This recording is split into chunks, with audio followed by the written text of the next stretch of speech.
say some bits on this one, please? Yeah, I'll be fairly brief. I'll just put out a few points because I know most, if not all, members will have been here for the last scrutiny session, the cabinet meetings, etc. since, where I think we've all been through this a few times now, and I'd rather leave the space for questions and a bit of discussion. But so yeah, this is the first 10 years parks and green spaces strategy for this council. As I say, it came before scrutiny last, I think about this time last year, March last year, at an early findings stage. It's back with us post-consultation.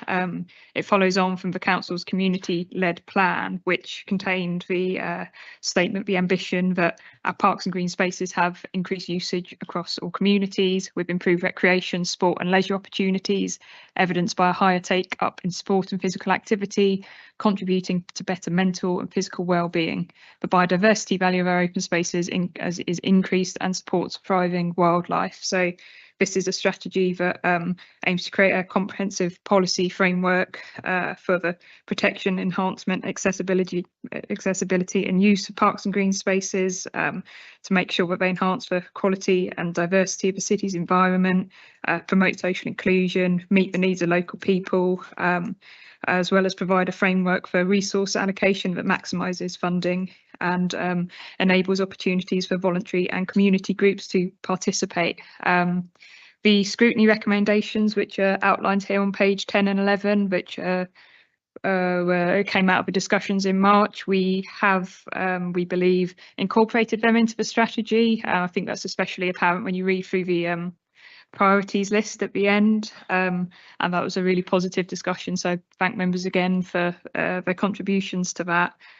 Since that point, as I say, we've agreed for scrutiny recommendations. A further update went to Cabinet, where a draft strategy was shared ahead of going out to consultation in November, which ran through to early January. We consulted publicly and widely in that period, but there has been consultation throughout from a quite early stage and the initial development of the strategy to make sure that was incorporated right up front, including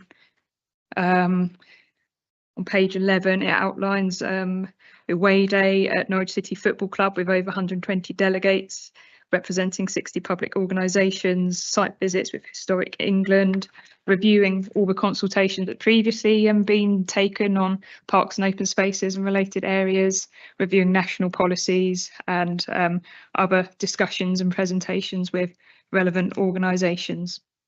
The public consultation period utilised Get Talking Norwich, was promoted on social media, posters and out in community facilities, libraries, community centres, etc. Direct contact with friends groups and volunteers, as well as funding bodies and relevant national governing bodies. The responses to the consultation are summarised in the appendix, but overall it felt like a fairly positive picture. 48% even were in favour of the strategy and only 6.5% unhappy, and there were 384 respondents from the Get Talking Norwich survey itself. Some key concerns or issues or things people wanted brought out a bit more strongly included around climate change, biodiversity, safety and security concerns, especially around antisocial behaviour, dog-related issues, that sort of thing. Accessibility and inclusion as well came out quite strongly, and this all fed into the revised strategy. A few changes were made to sometimes just clarify what maybe was already in there but needed pulling out a bit more strongly to make our intention particularly clear. Other kind of enhancements, such as on the action plan, we've now got approximate timescales included, a much clearer summary, I think, of how other important strategies and policies interact, especially around the biodiversity strategy, the Greater Norwich Green Infrastructure Strategy, and especially the strategic green space hierarchy. I think, as we anticipated, there was quite a bit of feedback around there, where that was people wanting specific parks and spaces put in a different area, but actually realised the need to explain the rationale behind that a bit more and emphasise that just because something is supposedly in a lower tier, that doesn't mean it's no longer a priority at all, isn't going to get any investment and is going to be decommissioned. So that was very important to clarify, I think. So next steps, we're back here today as per your recommendation previously, but you wanted to see this again. We will need to do further work on resourcing the strategy. It is an aspirational strategy, and there is going to be a need to prioritise within it and across our parks and open spaces, but a lot of the actions will be reliant on attracting external funding, and some really good work and conversations is going on in that area. And page 15 summarises some of the key sources which we'll be trying to draw on throughout the actioning of this strategy. It's proposed that a Parks and Green Spaces Strategy Delivery Group will be set up to oversee the delivery of the strategy, bringing together officers from departments across the City Council.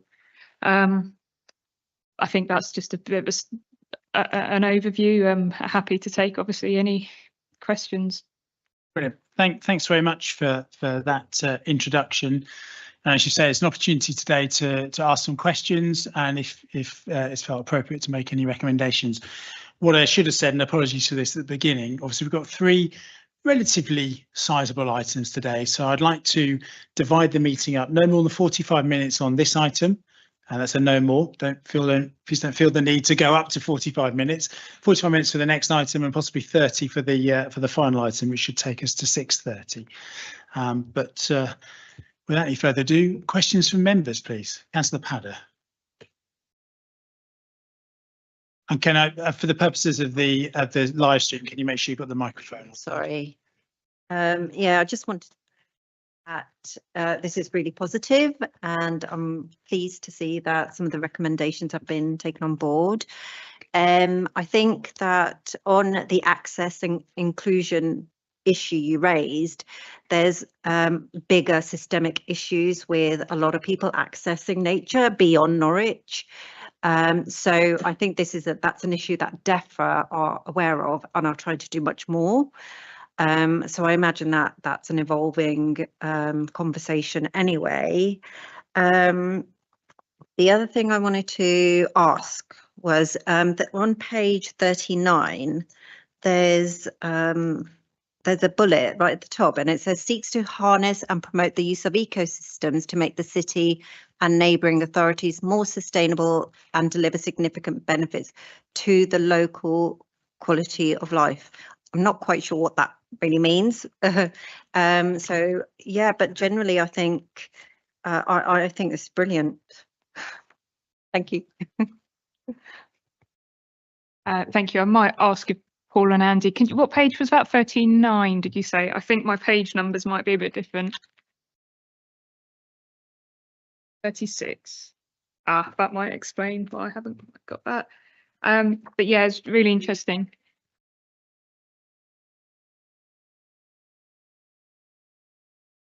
Yeah, what you were saying about wider access and inclusion, wildlife and the environment's really interesting. I think that's something we've also been picking up in biodiversity strategy work with partners across Norfolk, other authorities and organisations, both on obviously our own sites and the wider opportunities out there. So it's certainly something we'll pick up and take forward. Okay, thank you very much for that. Councillor Carrington was next. Thank you. Thank you. On page 11, it talks about working with Norfolk County.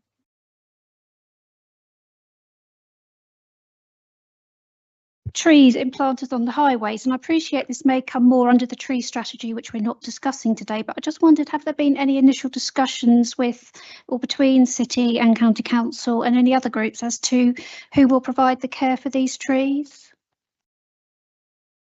Yeah, I think you're right that that's a specific action that's not necessarily in the scope of this strategy, though the strategy now kind of references over to the tree strategy, which we'll be bringing forward more over the summer. I know some discussions, representations have been made with county, may not be a straightforward solution yet, but that's, yeah, certainly a sort of a work stream. And we've picked it up at full council as well, haven't we? It's something members want to see. We all know in our day-to-day as ward councillors how frustrating some of those interactions can be. So we know it's an area we need to take forward, but that will probably sit, yeah, as you say, more with the tree strategy. Thank you. Councillor Fox. Yeah, most of the scrutiny recommendations were included in the draft strategy for the consultation, but one key recommendation wasn't included, and that was acknowledging the role of parks and open spaces in the mitigation of carbon emissions, lowering temperatures and flood prevention, to recommend that a metric is added to measure the cooling effects of parks and open spaces. So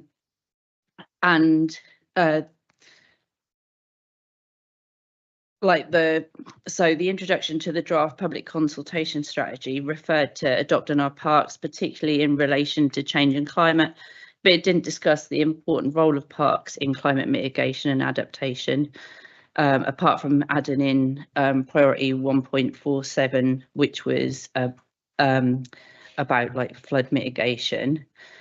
And given that climate resilience has been made a recent addition, how does the strategy see the role of parks and green spaces in promoting the climate resilience of Norwich? And what priority actions, apart from 1.47 and like action 1.48, selecting species that sequester carbon, will contribute to the goal? Thank you. I think you've highlighted 1.47, but I think there's a few other points around that, certainly 1.46 to 1.48. It may not be using the exact wording in the recommendations, but same themes and aims are covered off to an extent. And once again, a lot of that sits, or there's synergies and there's overlaps, but a lot of that is also carried through work that will be forthcoming in the climate responsive Norwich programme. It's got overlaps with what's in the biodiversity strategy, which obviously has a bigger scope than just parks and open spaces, and quite rightly, but equally because they, you know, they are our sites. It's a natural kind of route to enact some of the actions in there as well, which meet these targets. So I think, yeah, there might be, you know, some more thinking to do about it, but I think the combination of the priorities that are here, the actions that are here, and the other work it references to, I think do largely meet those aims. Okay, thanks. Yeah, I just want to make certain that carbon easy for me to say, sequestration, or whatever that word is really seen as a key and important part of this strategy. Yeah, and the selection of species that sequester carbon is specifically in there, so it is something that we will be carrying forward on that basis. Thank you. Actually, I'm going to chip in with a question. Now, the report references that the Youth Advisory Board were one of the consultees, but it doesn't talk about their Right to Play campaign. So I wonder if that came up in the consultation, along with a number of other members. I went along to their launch, which I think feels like it was last month, but you know, they presented a very powerful case, and Max Griffiths, who sat at the back, spoke on behalf of the City Council. But I wonder if you can talk about where that sort of features in the council's thinking, please. Yeah, absolutely. I think you're right. The launch was last month. I think certainly the correspondence I've had with them about this is it seems to have kicked off maybe after the consultation period on this. So it wasn't necessarily something that came through particularly strongly in the responses. But we've picked up some of the broader themes about accessibility and inclusivity. And over summer, we will be starting or developing a play strategy to try and do what we can to align our where we're heading with what their asks are and what that community wants and needs from us. Great, thank you very much. Councillor Sands, please. Thank you, Chair. You mentioned Right to Play, which is what I was going to raise, but on a positive note in relation to that, in I can't remember if it's Enfield Road or Taylor Road, there's a new playground in North Earlham there, which is just, I think, nearing completion now, and it's got a lot of accessible play equipment there, and it will be good to see some inclusion in other playgrounds of similarly accessible play equipment. But I noticed on page 32 a picture of Bothorpe Southern Park, which I'd like to draw everyone's attention to. Absolute hidden gem in Norwich. It's what I call a wilderness park, and anyone who likes to sort of see wildlife, huge range of bird life, horses, cattle, otters and other sorts of things, and walk their dogs at the same time. It's a really, really great place to walk around.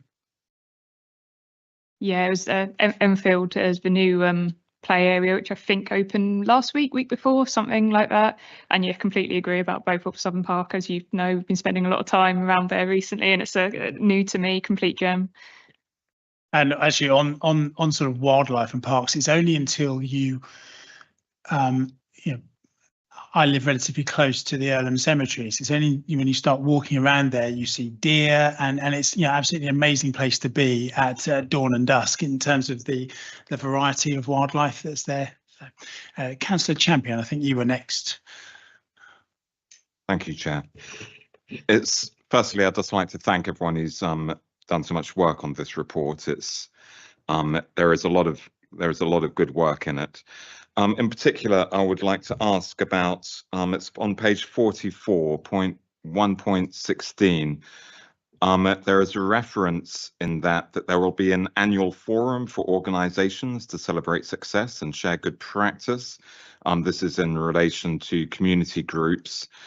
I was wondering when, given that our council has got a finite time frame of existing, I was wondering, given that, and also that it says that it's a short-term goal. So is there already plans in place, and when is this going to occur, and how are we going to communicate? Paul, is that something you can update on? Yeah, I think that's a very quick win, that one, to be honest. I think that's relatively straightforward to do, and there's some really good practice elsewhere where other authorities have done that. So I don't see any reason why we can't look at doing that probably within the next 6 months. And I think probably the best time to do it is at the end of the green flag judging season, which we're now into. So at the end, when all the results start coming in at the end of August, I think then perhaps moving into September, October time towards the end of the year is the time to bring those communities and those groups together to kind of celebrate the green flags, but also all the other work that's been done across the estate. So that's probably the best time to do it. Thank you. Councillor Carrington. Thank you. The report references involving volunteers in helping maintain the parks, and I just wonder if you could talk a little bit more about what work is going on in some of the smaller parks. Some of them, for example, are situated around areas of quite extreme social deprivation, such as Pointers Field, where potentially people living around there may be more focused on just surviving the day rather than getting involved. What specific work is going on around some of the smaller areas? I think that varies kind of area by area, park by park, doesn't it?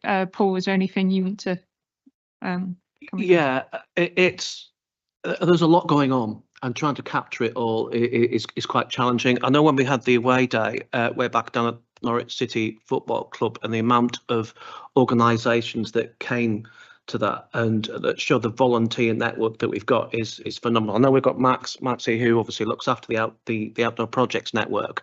There's a lot going on. I mean, to give you one example, is the Dell, which I think is off Earlham Road, has recently been looked at by the Norwich Fringe project, and again, very, very small project, but the outcome of that is greater access, greater awareness of that open space, more volunteering opportunities, and that's just one small space. It's not just about what the Friends of Earlham are doing, the Friends of Waterloo and that are doing. It's a lot around some of the kind of smaller open space, and I think that's something that, as an authority and as a service, we do really, really well.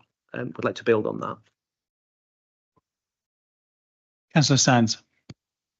Mentioning the Fringe project again, I think the work of the Fringe project cannot be overstated. They do an absolutely marvellous job in all areas of the city, and they do a terrific job again around both up Southern Park, and I've seen evidence of their work all over the place. So I'd like it to be noted that the Fringe project is brilliant.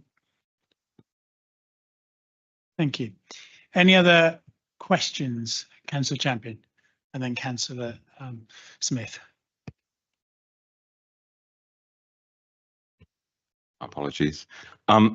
So A sub-objective of the under the objective to improve parks and green spaces is providing a sustainable approach to green space management and maintenance. It's on page 13. What did the council audit of maintenance of parks and green spaces show? How has the council been training its ground maintenance staff to achieve this objective?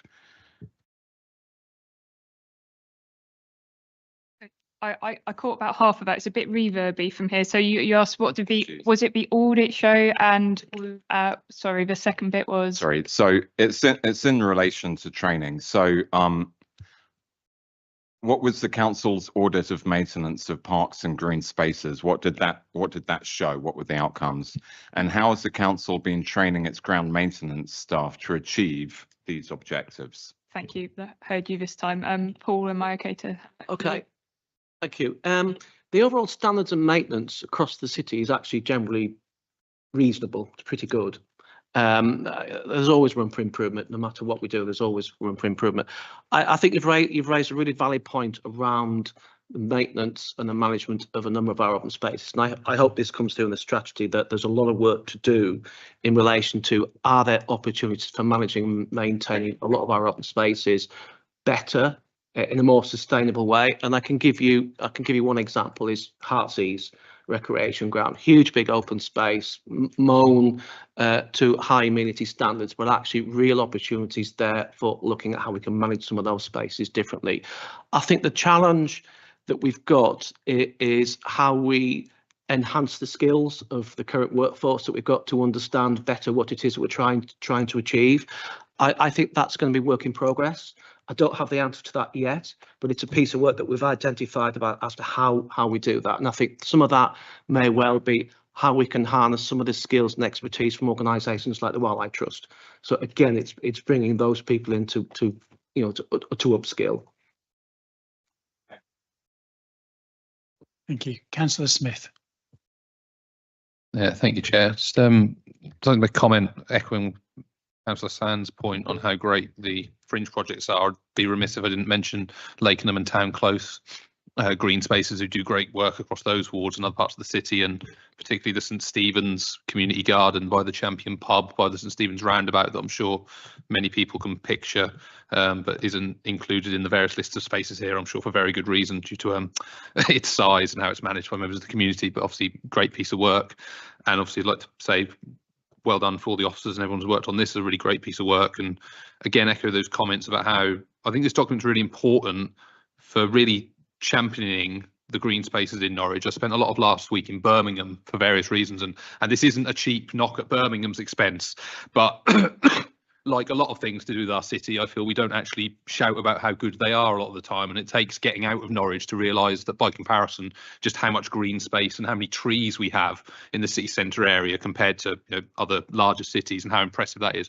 And so just with that, one kind of question, on page 34, it mentions signage and how a lot of the parks don't have much signage. Then in reference point 1.19 about the short-term, long-term, kind of medium-term points of action on page 44, it says the council will develop the publicity materials, including signage, through social media and websites to publicise. Now, am I reading that as obviously saying, yes, we will get some physical signs made and we'll do digital promotion, or are we just going to rely on digital promotion? And is the physical signage not as much of a priority? Because it might seem like a very small thing, but actually, based on my previous comments and having looked through this again, the point that physical signage in some of our parks is maybe lacking. Maybe that is a quick, easy win for something to do. And if I may, just one other kind of comment. It was very interesting to see the Rosary Cemetery and Earlham Cemetery included. And on page 33, it says that Rosary Cemetery is a site of national importance. I have no idea what it's a site of national importance for. Could you please educate me? And I like the fact that it does say that it's potentially got value as a visitor attraction, which, having a very good friend who does make a point of visiting cemeteries when he visits cities, is something that's out of the usual to see and very interesting to see. On the Rosary, is it its non-conformist? Yeah.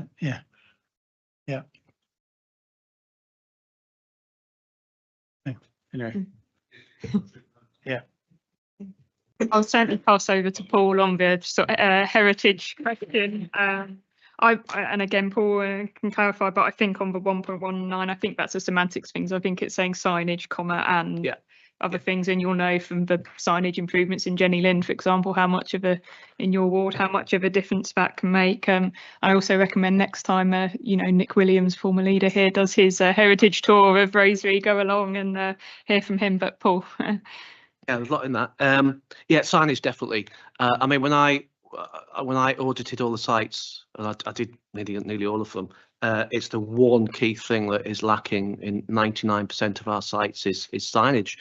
And Jenny Lind's a really good example, because when I first went there to audit it, I didn't know anything about the site. I didn't even know what it was called, because there's nothing saying what it is. So I had to say, well, I had to, text one of the guys, I'm here, what's it called? Oh, it's Jenny Lind Park. There's nothing there saying who it is. So it's all about identity, but also, it gives a message, what's the rules, what's the regulations, what's acceptable. If there's a problem, who do you call? How do you report? Who do you call you? Who do you report things to? So that's really, really important. So I think that's something we need to do. I also think around the use of digital media and the website. You look at our website. We know there's a project about improving our website. I think there's an opportunity to have a microsite for parks alone. We have so much history and heritage, and you mentioned Rosary as an example. It's the first non-denominational garden cemetery in the country. It's our mini Highgate. It's outstanding.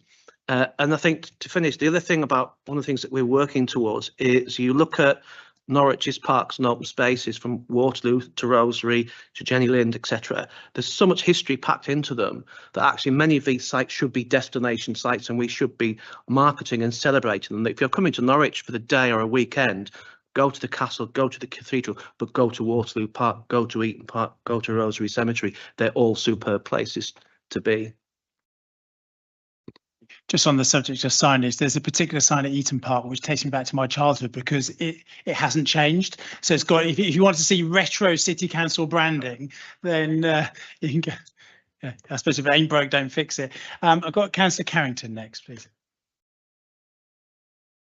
Thank you. I wonder if there's any particular strategy of working with beekeepers who have to, or local beekeepers who have to catch and potentially isolate swarms, as to areas in which they can keep the isolated swarms until they can be mixed with other bees, or if not, is there any potential for a strategy in future? It is not something I know a lot about, I've got to say. So yeah, I don't know what it is with the mics, but it gets a bit kind of distorted up this end. But you're asking beekeepers, so swarm management, working with beekeepers, possible future. Yeah, I was talking about local beekeepers who potentially. Yeah, potentially local beekeepers who have to catch and then have to isolate any swarms that they catch before they could be released or mixed with other bees. And I know that is an increasing problem for them finding areas of land. And I wonder if there is any strategy in place, or if not, if there is any potential for a strategy or a stream of work with local beekeepers to try and help that along, really. Unless anyone else at that end knows how we'd go about that, it's probably something we'll have to take away and do a bit of looking into. Yeah. Councillor Schmier next, and just so that Councillor Champion doesn't keep putting his hand up, I have noted you. Yeah, thank you very much for this. I think this is certainly long overdue. We've often been waiting for strategies almost before we can sort of seemingly get work done. And I'm glad that we now got a strategy. I'm a little bit concerned about a lack of specifics, unfortunately. In, I think, is it pages, the sort of priority pages, sort of from 17, 18, well, and it goes on for a few pages. So you would have thought there would have been quite a few specifics in there, but I'm just sort of struggling for some of the ones that came out of the feedback. So I'll start with the first one, which is the more general one about antisocial behaviour. One of the reasons why I think sort of old library wood works quite well is because there's CCTV. Unfortunately, we do know that there is antisocial behaviour in quite a few of our parks, in particular in the city centre, the area that I represent. So we know about sort of Chapelfield, we know about the Train Wood, areas like that. So maybe you can explain a little bit more about some of the specifics that we'll be looking, whether that be CCTV or any other methods to deal with antisocial behaviour in those city centre parks. Then there's a second question, if I may, Chair, which is that the city centre unfortunately doesn't have that many parks. We are a medieval city, we therefore the space was at a premium, and therefore we don't have the kind of spaces that somewhere like Glasgow, industrial city, can have, because they were designed to have those spaces in there. But we have been told that when things like Anglia Square are going to be redeveloped, there's not going to be the green spaces there, like specifically, but areas like Trainwood is going to have, and Gildencroft have, some benefits bestowed on it. So maybe a little bit more of a sort of forward plan about the city centre, where some of the green spaces do need some improvements. And then the final point, and I don't know, and forgive me if this is not within the sort of remit of this, it's not a green space, but it is an open space, and it is a play area, Ely Street. It's been unused for getting on for the better part of a decade now.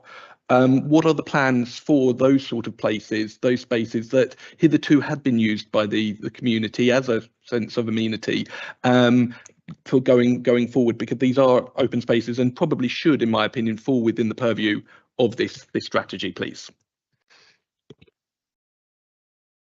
I'll hand over on some of the specifics in a second, but just to pick up a few bits from my perspective, although it may have been a bit more of a passing comment for waiting for strategies to get work done, I'm not sure that's especially fair in this case. A lot of very good work have been happening across the city, across our parks. I think that's evidenced by obviously the Green Flag Awards in some of our flagship areas, but the sort of work that the team and officers, staff, voluntary groups, etc. do throughout the year. So yes, this consolidates a lot of good work, and it does take us forward into the future over the next 10 years, but I'm not sure I particularly agree with that. With regards to the priorities not being particularly specific, I think there is a lot of very tangible actions in here that will take us forward. But it's a strategy that is for 10 years. It's got to kind of put the priorities in. There are some actions, but it's got to be resilient over that period. And as it says, a lot of that will depend on factors like funding and just the general picture of where we're at. So it's got to be priorities that are applicable and resilient throughout the time, not just a lot of things we want to get done in the here and now, but are very specific. Things I'll hand over to Paul on, probably about what did you see, Ely Street play area or that kind of theme. City centre, I think that's not something that's unique to us, but what we can do in that respect. And was the other one mitigation for ASB, CCTV, etc. If there's anything you can add on those points. Yeah. Okay, thank you. On the ASB, yeah, we've seen quite a few reports recently about ASB. We had one recently in Slowbottom, didn't we? That made the news. And we picked up on that. We've seen that it's not so much the level amount of it. I think it's some of the seriousness of some of the ASB that we're now seeing, and it's not just in parks. We're seeing it in the city centre as well. We've been having serious conversations with the Safer Norwich board, which is chaired by one of the chief inspectors, who I can't remember whose name was, but we're looking seriously about how we can mitigate some of those or deal with some of those issues, about having a greater presence of police in some of those areas, but also coverage as well, more often, more frequent, and how we deal with that. On the Safer Norwich board, there's various partners and bodies in there from the county, from adult social care, etc., youth advisory, etc., about how we can deal with some of those issues. Also, we have been putting CCTV in certain areas. I think there's been some in Chapelfield as well. We've had some in some of our other open spaces as well, to try and monitor what's going on there. So it's work in progress. We're not ignoring it. We're trying to deal with it, but we're aware that there's been some increase of incidences there. On Chapelfield itself and the spaces in the city centre, yeah, we know Chapelfield's really important open space for people who live in and around the city centre. The challenge is obviously always going to be creating new open spaces, and I think Anglia Square may offer some opportunities, whether it's around enhancing nearby spaces like Gildencroft being a good example. But what it does mean is the likes of Chapelfield becomes more and more important about the quality of that open space and making sure it meets those needs of the surrounding community, which is why it's in here potentially to look at how we can reinvest and make it a better better open space. The play area you mentioned, if you can let me know where that is, and I'll ping me an email. We'll look at that one. Thank you. Can I just make a small correction, seeing as Councillor Jones is here? Councillor Jones chairs the Safer Norwich Board, so not her. So, but yeah, thank you. That's sure. Thank you. I've got Councillor Fox next. Yeah, one of the things I wanted to ask about was I couldn't see anywhere where it referenced the like grey to green ratio at all, and I know that was something that was mentioned in the scrutiny recommendations. And as part of that, one of the things like action priority 1.25 says we'll continue to promote the growing use of tennis courts across the city.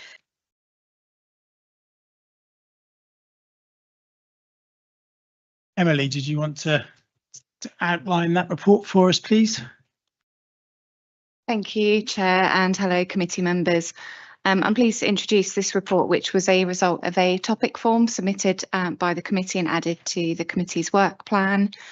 The report sets out the key characteristics of the Good Employer Charter and talks about the options for implementation of such a charter, both in terms of within the council's own organisation as its own employer, but also the option for producing a scheme that could be adopted by employers across the city. In terms of the council as an employer, the really good news is that we are delivering much of the good practice that's set out in those key characteristics of a good employer. So implementation actually wouldn't be too onerous because we're doing a lot of that work already. With regards to introducing a scheme that could be adopted throughout the city, that obviously would take quite a lot of work and resource to implement that. And I've made an observation in the report about where it's used in other areas. Typically, that's delivered by a mayoral authority or a larger strategic authority. So given where we are with devolution, it could be that there's a sort of timing issue around this, and the committee might want to consider whether this is something that ought to be considered by that new strategic authority when it's established next year.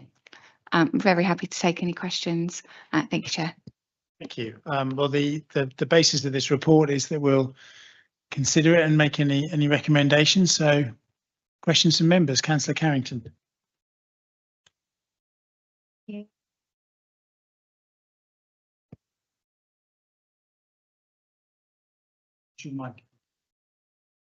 One of the points I wanted to pick up on was just on page 5 when it talks about employee engagement. And I noticed that it states you've recently started the quarterly Let's Talk briefing.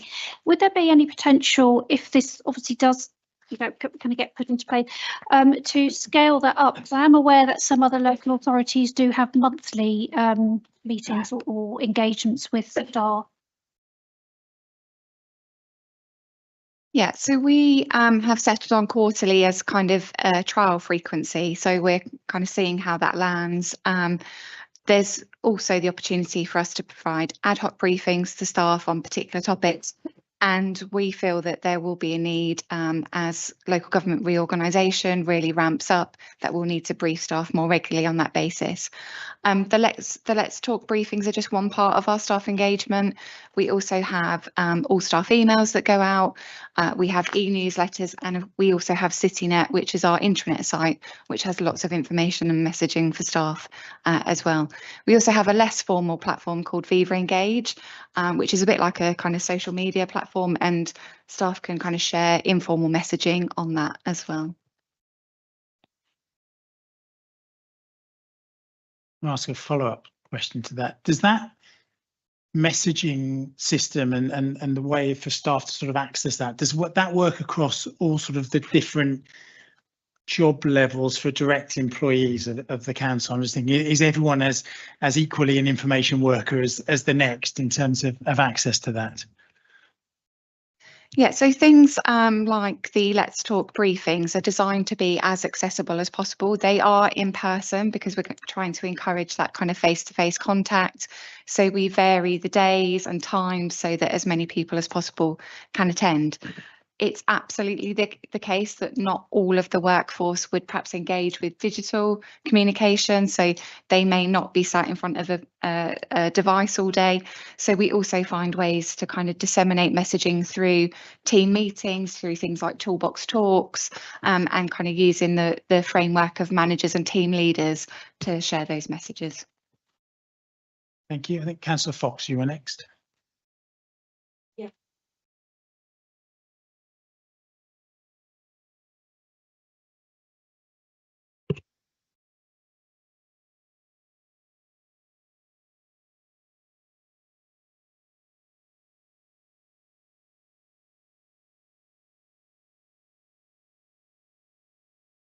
The interim staff, and I wondered whether there's like an officer development programme that would get officers to the levels where, you know, quite a lot of the time we say that we're bringing in interim staff because, you know, we haven't got that expertise in the council. I wondered whether there's a development programme to make certain that people who are already working at the council do develop that expertise, because it would probably be cheaper to put a lot of money into somebody's training than to employ interim staff in the room.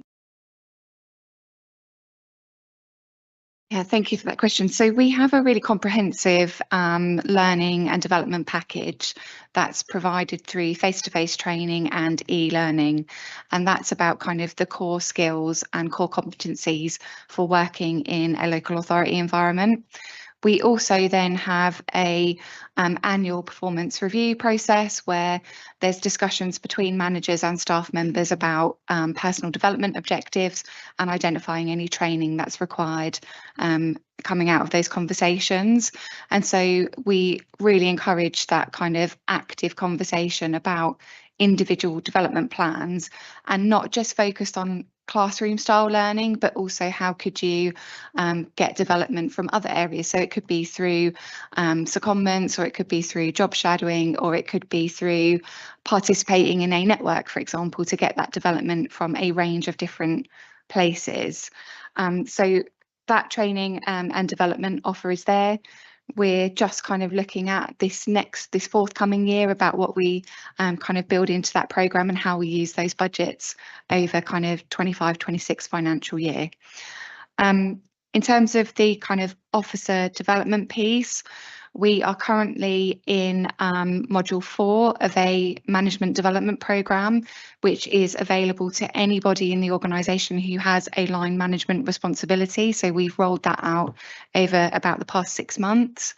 And we're also looking at ways that we can provide kind of aspiring managers with development opportunities and kind of leadership development, a programme that might be shared with other authorities. The interim point is really important, and what we're trying to do is be really clear whenever we use interims that part of their responsibility is to impart some of that knowledge and that skill onto the other people that they're working with. So where we've brought in an interim because there is a gap in skills or expertise, part of the remit is to also upskill the people that will then be carrying on the work afterwards. So we're trying to always kind of give that opportunity for people to develop on an ongoing basis. Thank you. Councillor Fulton McAllister, please. Thanks. So I've got a few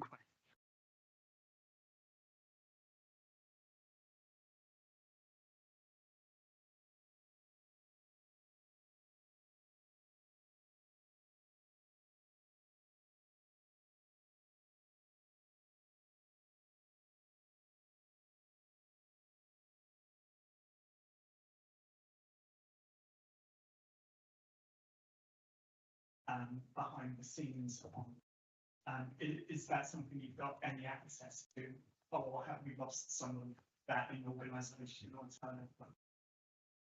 Yeah, so it's not been drawn to my attention as part of preparing, and obviously I've spoken to colleagues in terms of preparing this report. However, it may be indicative of the progress that we have got against those criteria, because I'm sure work has been done to look at those key characteristics. You know, because why wouldn't we want to adopt those? They're really good things to aspire to and to want to implement. there seems to be a bit of a steer that essentially waiting until local government reorganisation for the new authority, either the combined authority or the new unitary authority. Are we deliberately not beginning new projects, or is it a case that this is something which wouldn't be seen as a priority ultimately, given our finite resources? So I'll answer part of that question. I think part of that question might be for Councillor Kendrick as the relevant cabinet member. This is certainly not the case that we're not embarking on any new initiatives pending local government reorganisation. However, it is the case that we have got an agreed business plan for the council that's linked to the delivery of our community-led plan. And it's also relevant that we do look at any existing activity and new activity through that lens of local government reorganisation, because we are going to be looking at a different structure of local government, and we just need to think about the impact of that and whether it makes sense for us to accelerate things, to slow down things, or to stop things at the moment, pending the kind of certainty around what that structure looks like. Thank you. And just on the plan, it's just on the employer's charter itself, I'm hoping that the answer you'll give me is that it isn't an exhaustive list, but looking at the good employer charter focus areas, I don't see anything in here about engagement with trade unions. Obviously, the Good Employers Charter that is run probably most successfully in London has that at the core of it. I know there's employee engagement and voice, but many employers argue that they engage with employees directly as a way to undermine engagement with trade unions. So I was hoping that when we are actually scoping out what our Good Employers Charter would look like, we would certainly include a commitment to engagement and recognition of trade unions within that as a requirement, as they do in London. Yes, absolutely. This would definitely need to be a joint piece of work between us as the employer and the trade unions. In terms of the kind of framework that's set out for the Good Employer Charter, there is no single common framework for it. So it has those 7 core characteristics, but there's flexibility to adapt and adjust that. So in our context, we'd probably want to dial up that involvement and engagement with the trade unions because it's really relevant to our organisation. But if we were looking at a citywide charter, obviously there are some organisations out there that don't have trade union representation, so that's not so relevant. So it's about dialing up the bit that's relevant to your organisation and making sure that that's taken into account. But absolutely, all of these things that are included in those characteristics are the types of things that we're regularly talking to the unions about in this organisation. Thank you. And in terms of recommendations, do you want me to do that later? Well, I was just about to say to you, because I've just noted down, I wondered whether you would want as a recommendation to include a commitment for recognition and engagement with trade unions. Yes, that's one recommendation. The other was that as per our corporate plan, I know there's a commitment in there to undertaking all possible to increase the number of unionised jobs within the city, really explicitly within our corporate plan. I would see this as a mechanism to do that, and therefore I'd like to recommend to Cabinet that they proceed at pace with the introduction of a Good Employers Charter, given we tried to and events of COVID stopped us from doing so at the time. Okay, I'll note those down. We'll circle back round to those at the end. Councillor Sands, you were next, please. Thank you, Chair. I notice on page 61, motion 5.c, it says exploring ways for residents to escalate reports and complaints that have had no or inadequate response with the council. But there's a converse side to that as well. I've had 1 or 2 cases recently where residents have had some significant Sorry, repairs Councillor, needed. I think you might have leapt onto the next item. Or have I jumped? Yeah. Oh, So, my so apologies. the item we're dealing with at the moment was a supplementary agenda that's only 10 pages Oh, long. right. I've still got my. Who was next? That's the question. I was so busy noting things down. So we've got Councillors Carrington, Fox, Padder and Smith. So I'll do it in that order then. Councillor Carrington. Thank you. One, first of all, is a comment rather than anything else. In that, I suppose my worry is if we don't get something in place and something firm in place as soon as we can, there is a worry that when we've got a mayor in place, we don't know if this is going to be one of their priorities, and potentially it's going to be harder to dismantle something that's already in place rather than put something in place in the first place. I'm just wondering if that's something we need to consider. Also have another question, and I wonder, are there plans to link this in, or is it already going on with the procurement strategy?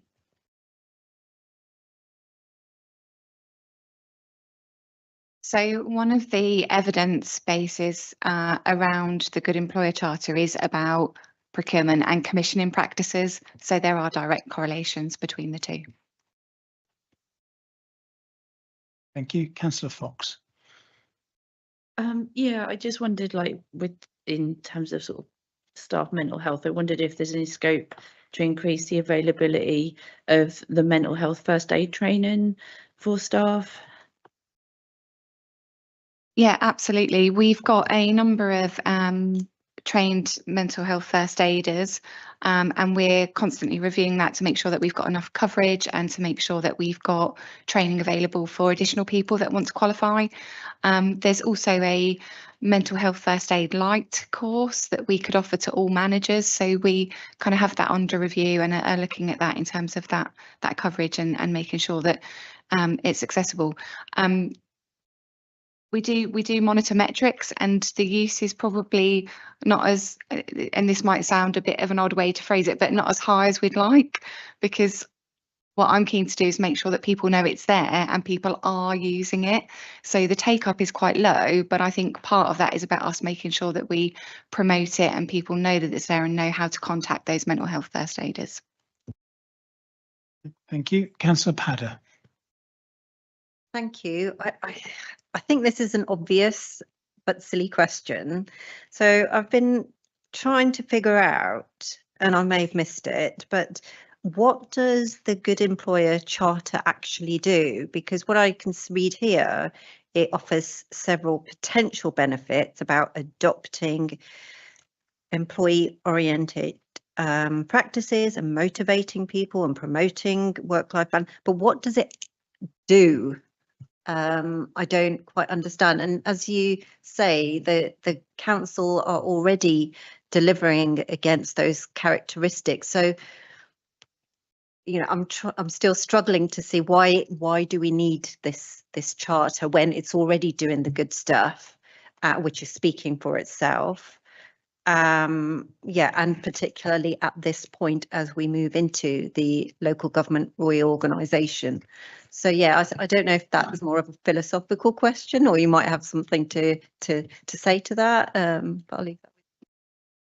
Yeah, I can offer a response to that. So in terms of the council itself, I would see it as a consolidation of our best practice. So it's a way of formalising things that we're already doing and monitoring ourselves against those criteria that are set out in the Charter.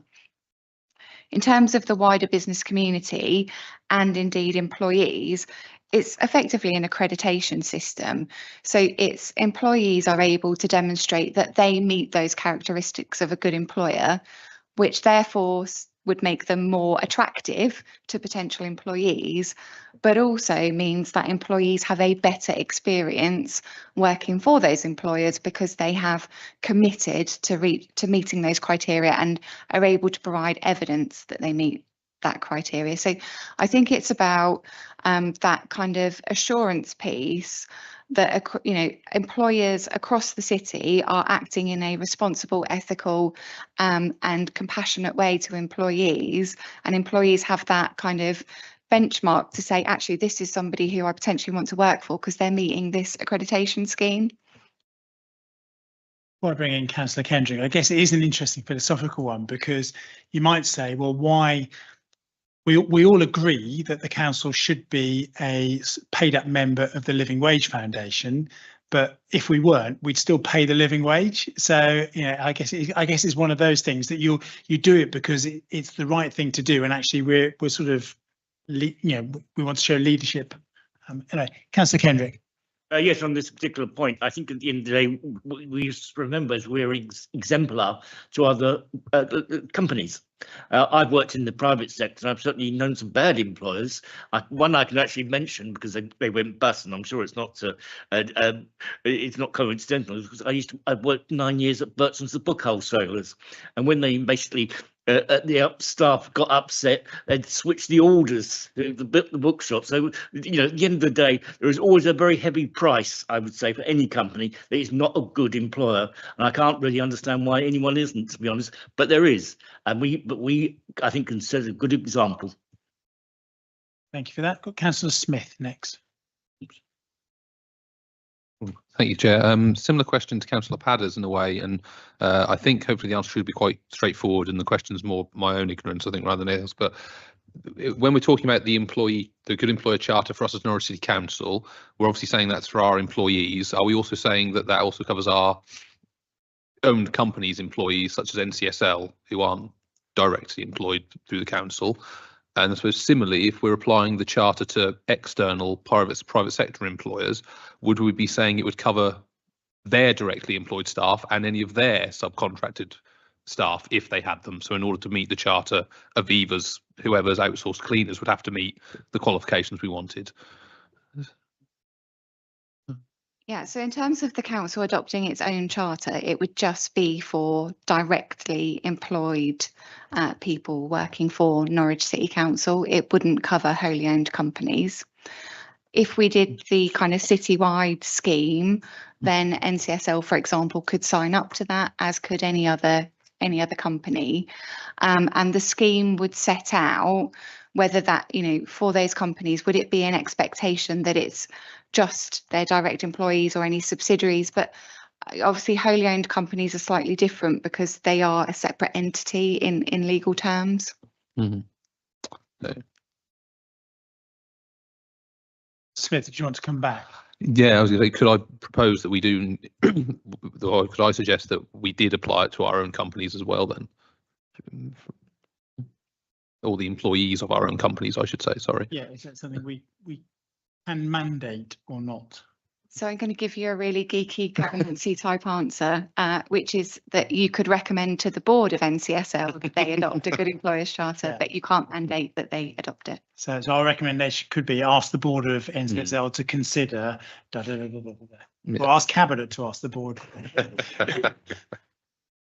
Yeah, I had Councillor Sands next, then Councillor Fox. Yeah, I do have a relevant question this time. Says the council employs a number of apprentices and has a plan in place, blah, blah, blah. We all know if someone becomes, say, a carpenter or something like that, they go through a route of employment coupled with trade schools, etc. How do we support the attainment of professional qualifications for any of our apprentices, and how transferable are they if the apprentice subsequently decides to go and seek employment in a similar organisation elsewhere?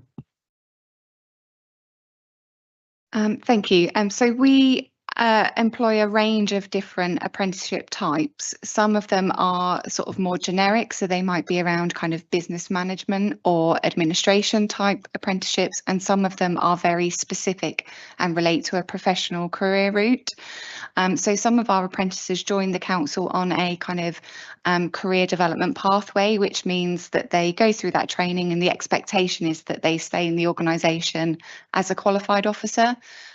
Some of the apprenticeships are just for that kind of 2-year apprenticeship window. And then what we hope to do is obviously retain that person, but it does depend on there being a job for them to apply for within the organisation, because we want to then use that apprenticeship space for the next person coming through. So I think there's different ways that we use apprenticeships. We're also able to use the apprenticeship levy to support professional qualifications for officers that are at any stage in their career. So not just people that have joined on an apprenticeship, but perhaps need professional qualifications to move to the next stage in their career development. So that kind of comes back to that training and development piece. So we can kind of do higher level qualifications through that route as well. With those who are on some sort of 2-year programme, I would imagine that would be a fairly low-level induction type programme. Do they get a formal accreditation at the end of that? So they'll receive a qualification, and of course they also get work experience because they're in employment during that 2-year period as well. Yeah, we've got Councillor Fox next, then Councillor Carrington. Yeah, I think Councillor Smith raised a really important point, and I know that we can't like dictate to other businesses how they should behave, but is there any way that we could publicly say that we'll prioritise business from organisations that are signed up to the Charter?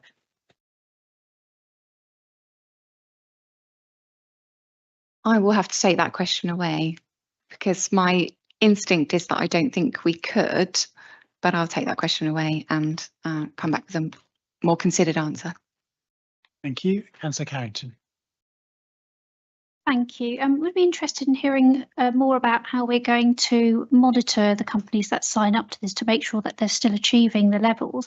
The other thing I'm interested in is I know that some councils or combined authorities have the 3 levels of tiers, and looking at the information here on page 7, it looks as though we are thinking of 2, and I may be jumping too far ahead in the future, but was there any consideration given to a higher tier where potentially people are almost like overachieving? So I think they're all really good points, and they would have to be considered in a kind of worked up proposal to go through to the Cabinet. So if the committee were minded to recommend that the Cabinet does look to implement a Good Employers Charter, those are the kind of things that we'll need to make decisions about and assess in terms of resources, because you're absolutely right, in terms of accreditation and maintaining that accreditation, there'll need to be a process for assessment and submitting evidence, and then making sure that it's not just a, one time done and it's not maintained. It's got to be kind of kept up with, and absolutely the kind of two-stage level is kind of the basic, but there's an extension to that, as you say, where you could have kind of gold status, and there's the kind of super duper employers. So yeah, that could all be worked up as part of a more detailed proposal. Thank you for that. Any more questions from anyone? Councillor Smith. Thank you, Chair. Just, I suppose to come back, sorry, to the point I raised and that Councillor Fox raised, and I think Councillor Carrington asked a question earlier about procurement. So again, this might not be possible. It might not be the remit of this policy, particularly the employment charter itself, but is it possible in our procurement from local businesses or private sector businesses, would one of the requirements for using them be that they conform to what we consider a good employer's charter to be? So not necessarily that they are formally signed up to it and have the badge or whatever it entails, but they meet X, Y, and Z off what we consider a good employer to be. I think maybe in one of your answers you kind of said we are philosophically, again, we're doing this already anyway to an extent, or I might be make that up, I'm sorry. But is that, again, is that relevant? Is that something we could look into? Is that something we could ask Cabinet to look into? And I've got another kind of different one, if that's okay, if there's time for this. Thank you. Yeah, absolutely. The council has adopted contract standing orders and procurement procedure rules, and that sets out how we assess different suppliers that tender for work.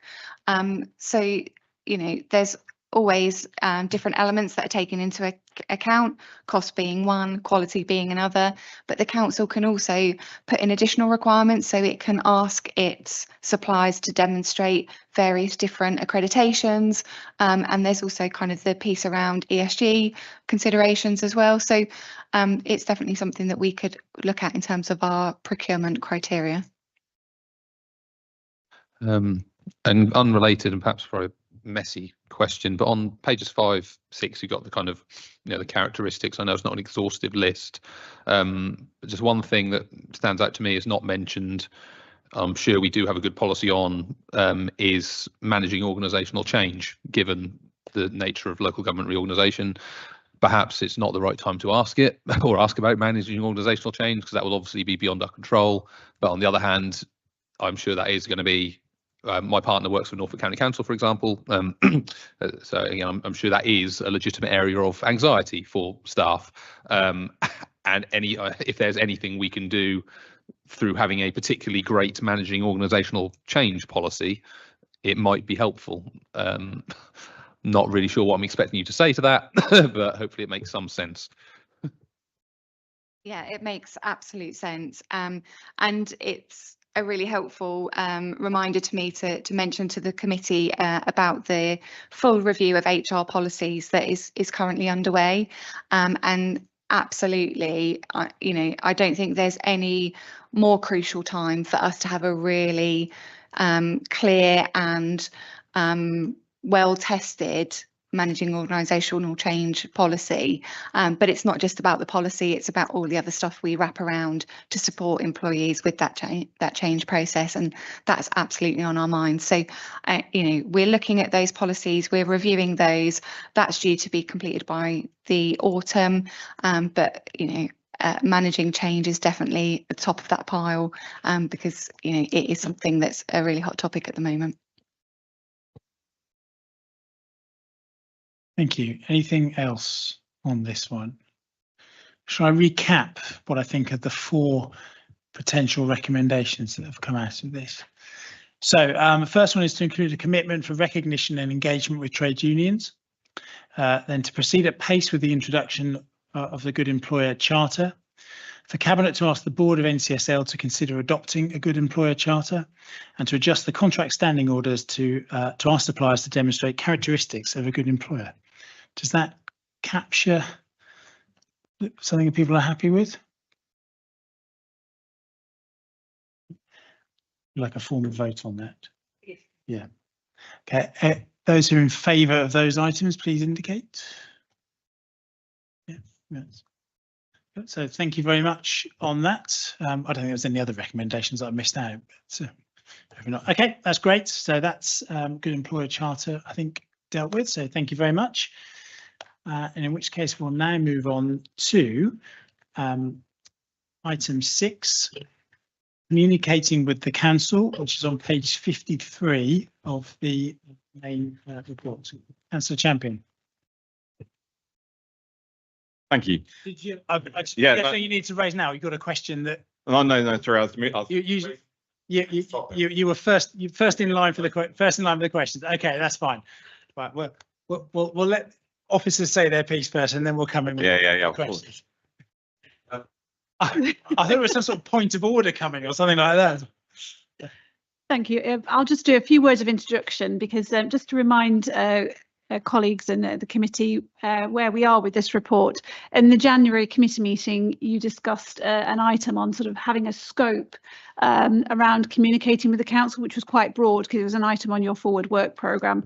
And because it was quite broad, I think everybody agreed as a committee that we'd have a look at the motion that was put before full council back in March 2003. And what we said we would do is we'd take that motion and give you an update of where we are as a council against each of the items in the motion. And prior to the Scrutiny Committee meeting, Councillor Davies had raised a few questions as well. So we also picked up some of the questions that Councillor Davies raised before the committee. So the report before you takes each of the items in the motion and a bit of a progress update, because it's quite wide ranging, there's quite a few of us involved in this. So Max is here if there's any particular questions around consultation. Julia's here in particularly around customer service, and there were elements around housing which I can obviously answer, but also Councillor Jones is here in particular to pick up anything around any of the housing questions. So we weren't going to sort of go into any more detail than that, but happy to answer any questions. And I know at the end of it you'll want to have a discussion around what you do next as a committee.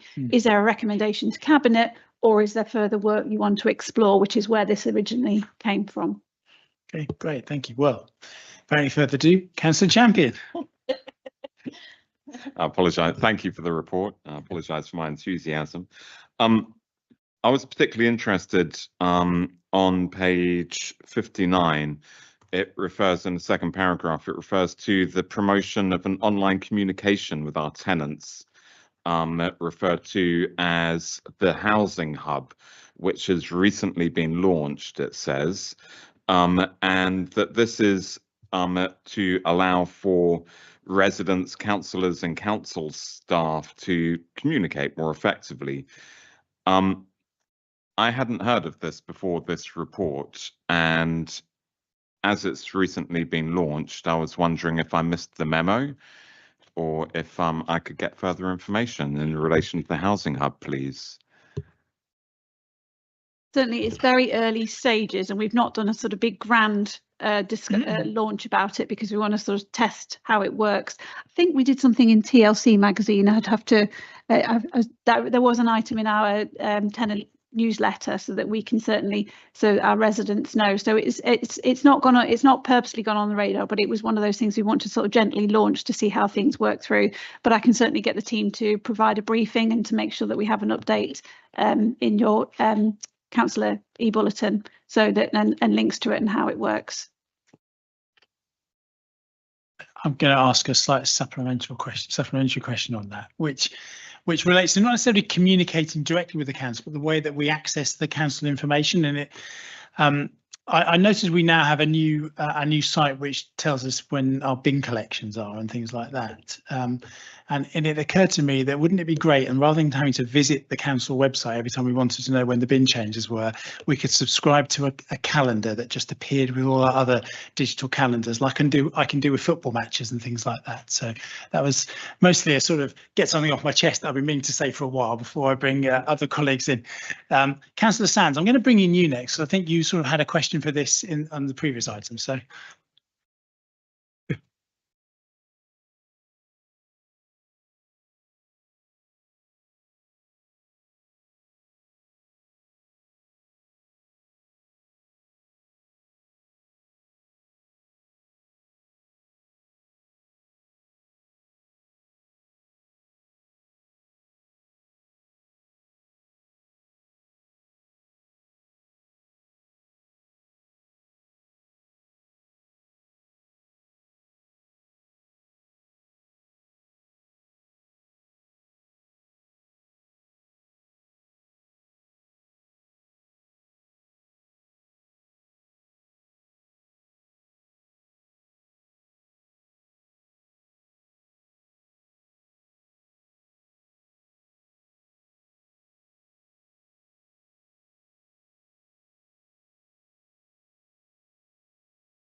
I mean, I can pick up some of that, and I know Councillor Jones will want to add, because it's a topic of a great deal of conversation, particularly for housing. It's not housing alone, but it tends to be in housing.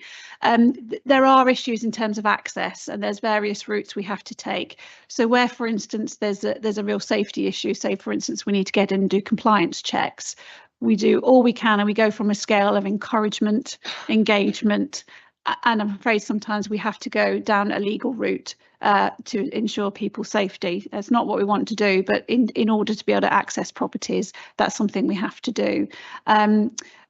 We'd prefer to do the engagement and encouragement.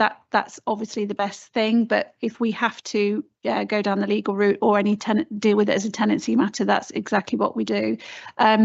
We are looking at different ways. You know, we have to test ourselves. Are we communicating in the right way? You know, are we having the right approach with individuals? So that's something we do discuss. where we have a particularly complex case, if we have to pull together a group of officers to have that discussion, that's something we do. We look at who has got the best relationship, because it might not be a tenancy officer, it might be somebody else who's got the better relationship, to encourage us to do that work. And it's a piece of work we got our graduates to have a look at, to understand the reasons for non-access. You know, why is it that people don't want to let us in to do upgrades, for instance? And there's a range of issues. Sometimes people are elderly and they don't want the disturbance. Sometimes people just don't want someone in their house. So it is testing us, and it's something we have to, you know, take it on a case by case basis and look at what's going to work in that instance. There's no sort of magic bullet, I'm afraid, for some of those issues. Where we need to, we involve colleagues from other agencies, whether it's health or social care and so on, but they are quite complex. And what we are doing, and we make sure we don't close down cases. We keep cases open so that we can keep monitoring. So where you look, for instance, at damp and mould, it looks like we've got cases open for a long time, but that's because we keep them open until we get some resolution, even though it takes us sometimes quite a long time to do. But I don't know if Councillor Jones, if you wanted to add anything, because we do talk about this a lot at portfolio holder briefings. Yeah, it is something that is very much on our radar, and I think to be fair, Venus covered almost everything I think I was about to say, but I think we also link it in with the work around the void turnarounds, because non-access over a longer period of time then has an impact on a property as well, and then that then has a knock on when we come to void. So it has been a specific piece of work that we decided to look at, and I'm just about to get feedback on, I think, that in the next few weeks. But I think it is also acknowledging that we do have a portion of our tenants with some very complex needs and needing to be adaptable, and it's pulling in services such as specialist support and other people, and looking at that wider network that may be involved with that person, as Teresa mentioned, health, social care and others. But I think one thing I've really noticed is the improvement of cross team working, cross department working within housing now, and wider within the council, that actually that thing about who is the best person, that it actually we're bringing together. We've previously had sort of property services quite separate from the tenancy side, but there is a lot more conversations going on, which I think will help with resident engagement. But it is that thing, and we need to keep going until we get that engagement, but it's a long, slow process, and we do need, it is a bit scary when we have to take those legal steps, but you know, resident safety and the knock on that could have on other residents has to be first and foremost a priority. Thank you for that. So in terms of other members who've indicated, I've seen Councillors Carrington, Fox and Padder. So is there anyone else? Well, we'll start with Councillor Carrington. Thank you. I have a couple of questions, if that's okay. It does talk about the forms that customers use to communicate with the council. And I wonder, on some of the longer forms, is there any potential for all of those forms to have sections where you can save your progress? Because people obviously might get interrupted, they might have to carry on with something else, might have to find information to come back to them. And I certainly know when I've been completing forms, there's no way of saving your progress on some of the forms. Is that something we're looking at to kind of help people be able to get all of the information they need at different times? I think most of our forms are outside of customer accounts, and often saving forms is when you've logged into your account, but customers prefer not to have all of the forms behind accounts because you don't have to create one. What we have done is a piece of work to simplify all of our really complex forms so they're much more user friendly than they were before. That's an ongoing piece of work, and it should be complete within the next year. We've also broken up some of our forms so they don't time out, but the saving would mean that you would then have an account. So you can do that if you've got a customer account, but not all of our forms sit within them. And there's security issues with saving, you know, with not having a lockout on forms, which is what we do at the moment. But we are going through the whole process of making them much easier to complete. We're redeveloping all of our customer forms. Okay. But any feedback on any particular ones, I'm more than happy to revisit them. I wonder on that, if we communicated with our customers that having an account would significantly simplify the process of not only filling in that form but subsequent forms, whether that might actually remove that reluctance to establish the account. If we're simply saying, well, people don't want to open an account, I don't know if we've taken everyone on that journey of what that might actually mean. Yeah, a lot of, so some of the forms sit within customer accounts, and that's all the only place they do sit, particularly around benefits. If you set up a customer account for revenues and benefits, there's lots of forms there. But for many straightforward forms like fly tipping and so forth, they sit outside of customer accounts. But yeah, it's something we can explore going forward.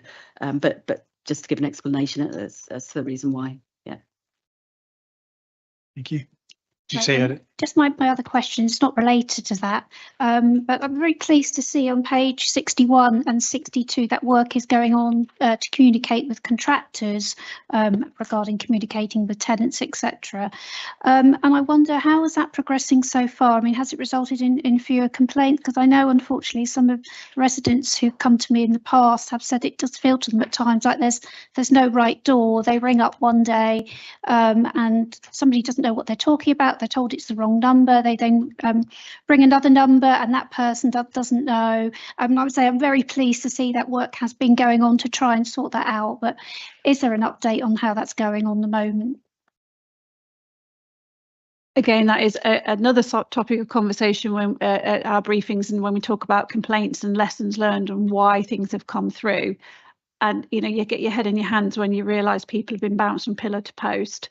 So that is something that the contract managers in my property team are very alive to, and having very regular conversations with our main contractors about how that is working and getting communications flows through so that the customer and the tenant and the resident is not pushed from pillar to post. It's not there yet, it's ongoing. And I've been talking to the new MD of NCSL, and actually just yesterday was sort of talking to him about some of the complaints we've got and why they occur and how we need to put measures in place. We are looking at our big capital programme contractors, and that's a piece of work that's ongoing on at the moment. And a key part of our consideration of our future contractors is tenant engagement, how they work with tenants, how they support tenants, how they communicate with tenants is a major part of the consideration. Because another issue we've got lots of different small contractors. We've got too many. We need to try and consolidate some of those so we get some very clear messaging.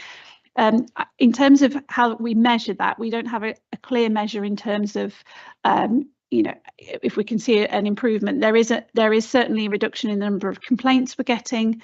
There is certainly much more action and activity working through in terms of our repairs and maintenance, and our figures are all looking better than they were. And we need to reduce that number of complaints, and what we are doing is spending a lot of time going through the lessons learned, and communication inevitably usually comes up, and it's incredibly frustrating. In Councillor Jones. I think just wanted to add, for those who were at the briefing around damp and mould, it was something that we covered some of that there around this idea that we don't want things to get lost in the system. And I think we've got at the moment the project planning going on by the contractors for the fire door programme. And one of the things that I was quite pleased about, well, particularly pleased about, was their kind of understanding of resident engagement and the need to be really good at that as part of that process. So I think there'll be quite a good test in terms of moving forward. And then it's been one of the big factors when we had market engagement event for for people who might want to tender for our new main contractor. One of the things we really pushed forward was that it was about our residents, and it was how you talk to our residents, how they're part of a journey. So that's something that we're trying to get into the narrative with everyone we're working with. Yeah, got Councillor Fox next, please.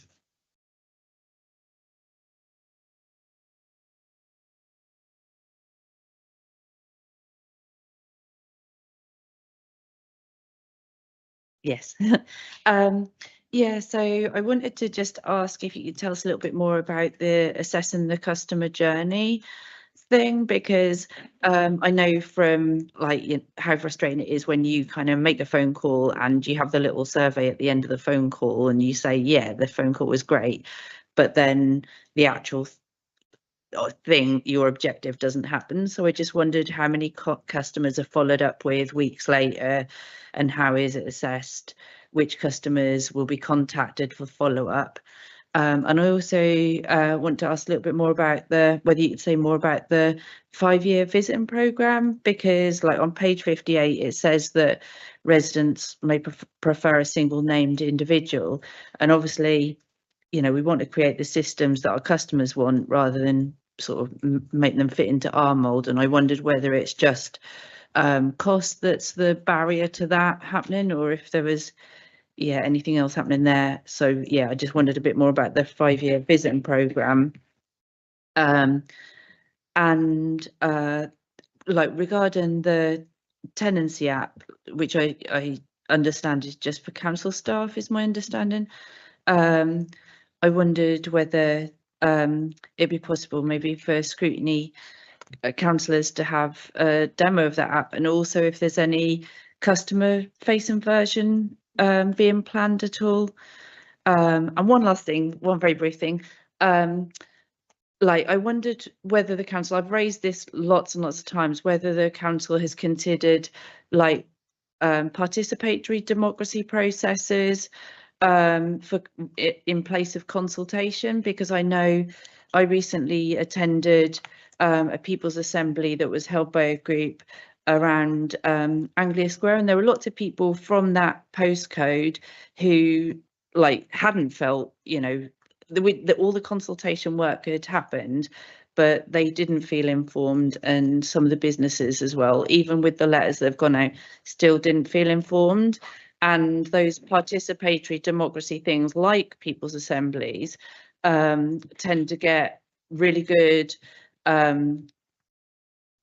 customer buy-in, I suppose. And I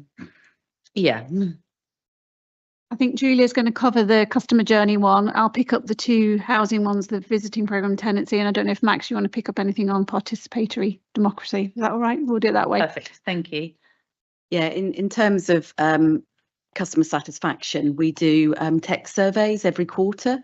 We don't do the survey at the end of a phone call. What we tend to do is we text people when they've made contact with us to ask them, you know, how they felt about the service that they received. So we get quite a good response on all of that. We send out thousands and thousands of texts, but people quite like it because it's really short. So we gather all that feedback and we report on all of that. We even get the detail about the customer as well. So when they provide some negative feedback, we can actually go in and look at the detail as to that, and even look at the advisor that they spoke to as well. And what we will do is we will listen to those calls. So we go back and listen to the calls, and sometimes it's not always quite how it, you know, appears from the customer's perspective, but sometimes we then can use that to train our staff and make improvements, etc. But what that also does is it informs the process as well, because we're looking at individual cases. We then look at the whole process and the journey, etc. And we can then look at whether things need to change in the process. So that's how we monitor the satisfaction of our phone contact. But we also have call monitoring that we do all of the time. So we listen to calls that customers have made, and then we go back and we fill in a score sheet for advisors on all of that. So they're getting the feedback all of the time about the call response as well. But when we do projects, if we make changes, if we need to make an improvement to a process, we will look at the journeys across all of the processes before we'll then embark on making changes. So we're doing it all the time, and certainly with the website project, we've been doing lots of work around analysis of all of the feedback. So we've got GovMetric on our website. So we're getting lots of feedback there that is informing the development of our website. And we can then look at the improvements as a result of what we've done in terms of all of the changes as well. So we're doing lots of work around quality monitoring in the customer contact service. Yeah. Thank you. if I pick up the start with the 5-year visiting programme, so that's obviously where our tenancy managers go in and do a personal visit to tenants over that 5-year period. Anyone new in tenancy gets at least one visit during the first year, maybe more than that, depending on the tenancy type. So this is just purely to talk to the tenant to see how things are going. It's 5 years because it's a resourcing issue. That's the main issue. But where we've got particularly vulnerable customers or residents where we've got some concerns, there are ways that we can increase that visit. That's just from the tenancy management. Obviously, there are other people going into those properties. So, for instance, where we've got someone going to do gas safety checks, there is a process where they report back any concerns to us as well, so that there are various people with eyes and ears on the ground as well, not just that visiting programme, but that's one part of it. If we could have more, then that would be great, but it's what we can manage with the resourcing that we do have. In terms of the tenancy app, that is at the moment just for staff. I did talk to colleagues. We could absolutely sort out, someone with a technical wizardry could sort out how it looks on a screen. That would be absolutely, we could do that. And that is really just for staff at the moment, because there was an old-fashioned paper-based version and we wanted to make it a lot quicker. So we're going to use those when we go around for estate audits to start looking around areas, what people seeing. So it is only for staff at the moment. Our aim would be to roll it out potentially to others, particularly for residents, but at the moment it's staff, because another reason for security, it has to be on our secure phones. What we're doing as an interim step is improving the online form and a forms process, so that people in the area, if residents aren't able to be around on the day of the estate inspection or visit, they can fill their own form in and send it off either before or afterwards. Again, councillors could do the same as well, because that was a bit clunky. So we're trying to improve that process as well as a bit of an interim step. So it's not the perfect, you could go around and spot things, but it's an interim step to make it better and more seamless in terms of picking up some of the issues. Max. In terms of the consultation, the participatory democracy processes on that one, participatory processes are great. You can get some really strong results from that. They do tend to require a lot more resource around it and a lot more commitment, both from the council side, but also from resident side as well. So actually what you get in those processes are a really deep understanding, really great participatory processes, but they're not accessible for everyone. I think what's important with consultation is that we use the right thing at the right time. We do use some co-production when it's right. So you'll be aware that we're trying to sort of go through the process of becoming a council sanctuary. As part of that, we're putting together a strategy, and to do that, we're taking a co-production approach with people with lived experience of seeking sanctuary. So to do that, again, it's quite resource heavy, but it's about having workshops. And we've had a couple of workshops with sanctuary seekers around that, and then working with them and working with the organisations to really put that together. So that's a really appropriate time to use that process, because we got good scope around that. It's really important to embed that lived experience. It's important to embed lived experience in everything. With consultation, what we can do is we can do kind of get more voices with that. We can it does take less resource to get more voices, but we also try and design those consultations to be quite engaging as well. And you'll be aware of Get Talking Norwich. We're doing more and more around using the different tools on there. So there's different mapping tools, different possibilities for people to actually have a greater voice in that. So although we not kind of embracing that full-on participatory process every single consultation, we are bringing elements in to as many as we possibly can. Yeah, just on that point, I think the reason why I keep bringing it up is because if you go through something like the Sortition Foundation, for example, if you do a proper sortition process, then what you get is a representative sample of your population. You get a truly representative sample, and in terms of it not being accessible, it makes it far more accessible, because people who can't afford to take a day off work are recompensed for their time and things like that. So those people who are working, you know, from sort of early till late and don't have the time to take part in surveys, don't have the time emotionally or psychologically to engage because they're working so hard. It draws those people in. And even when we do our best consultations, I mean, people really care about the parks and open spaces. And I think like the Get Talking consultation, like got something, it was 300 and something people, wasn't it? It's about 0.2% of Norwich's population, 0.2% a group, and we don't know if they're representative at all. We have no clue about that. So yeah, I would encourage us to continue to look at participatory democracy. Thank you for that. I'm going to move on to Councillor Padder, who is next, please. Thank you. I kind of lost my thread there for a bit, but Councillor Fox has already asked a couple of my questions, but I suppose mine is about inclusivity. So residents who don't feel comfortable with the digitalisation of our services, how are they being supported to transition to a new way of accessing those services, essentially? And I have some reflections, I guess, on the participatory democracy, but it's like a whole academic field. So there's lots on how people's assemblies work, and so you know, it's a huge conversation, really.